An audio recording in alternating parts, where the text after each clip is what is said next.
गावकर RCS class हे एक हिमनगाचं टोक आहे आणि त्यामुळं ह्या महाराष्ट्रासह देशाभरात जे काही आता कोचिंग क्लासेस निघाले, अकॅडमी निघाले, ह्याची चौकशी होणं गरजेचं आहे.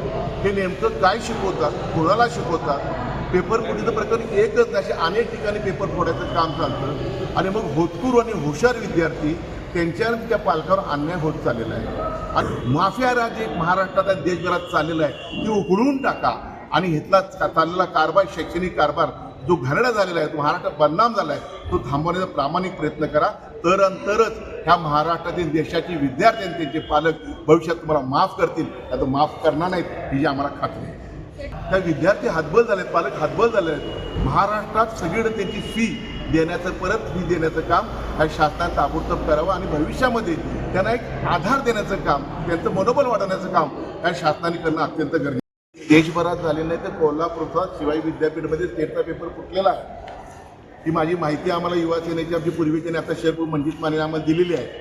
मुरगुड पोलीस स्टेशनला त्याचा गुन्हा दाखल झालेला आहे. त्याचं पुढं काय झालं, तपास का थांबला? आरोपी सापडले. ज्या आरोपींनी जे पेपर फोडलेले आहेत ते कुणाला पेपर दिले? आमच्यामध्ये 280 लोकांना पेपर दिले आहेत. ते 280 कोण आहेत? ती यादी शोधण्याचं काम पोलीस प्रशासन नाही, जिल्हा प्रशासन नाही.